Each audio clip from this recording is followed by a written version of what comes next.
today we're in a time of chaotic innovation.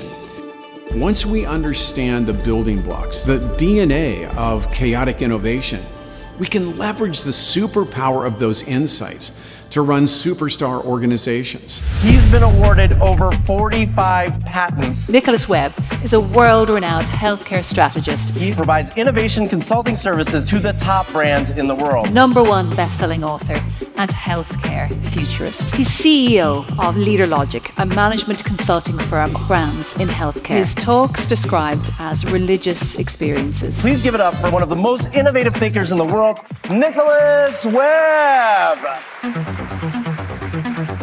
As cavemen and women, we would blow air across our larynx and form words, and then we formed languages, and then we were able to write down the language, and then we were able to type the language, and then we were able to democratize it and print the language. And for those of you who suffered through DOS, we then had to code the language, and then when Apple came out, we got to point, and then when smartphones came out, we got to thumb. We will go back to our origin of the most intuitive form of communication, back to talking. That is the future OS. We obsess over AI. We're just obsessed with it. But you know, at the end of the day, artificial means fake. Human means real. So we combine fake intelligence, which has its purpose, with real intelligence, and then we create cooperative intelligence, using the machine as our subordinate to do our dirty work so that we can do cool human things. But do me a favor, look at the person next to you and just shake their hand and say, "Hi, I'm an inventor." Just do that for me. I know it's weird, but let's try this. This is beautiful.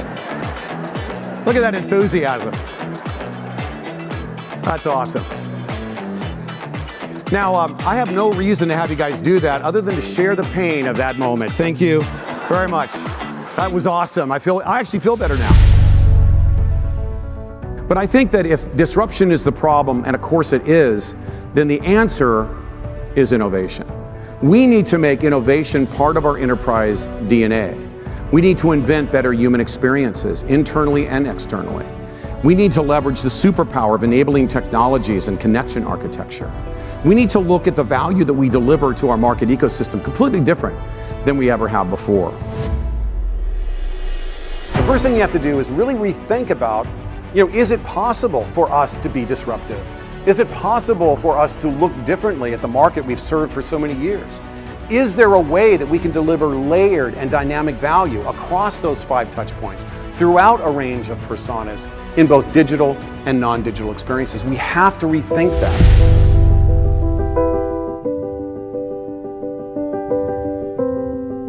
After 6 years of research and looking at over 6,500 organizations, I found that the biggest problem is most organizations sort of see disruption, the word disruption, as kind of a unicorn. They believe it's a thing, but as we say in California, it's just squishy. It's amorphous and hard to describe. But today what I would like to do for you is to help you understand what disruption is in a very practical way. Stuff is changing out there, and we need to be disruptive innovators, because in a time of disruption, which really just means difference, this is no time to foster sameness.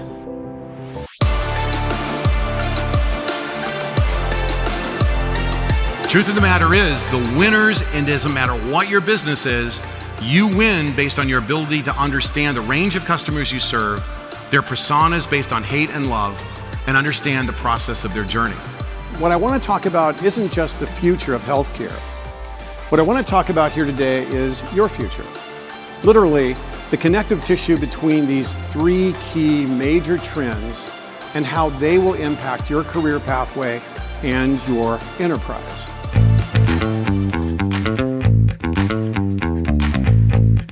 What if we all made a commitment that every day we're going to get better? We're going to learn about all the communities that we serve.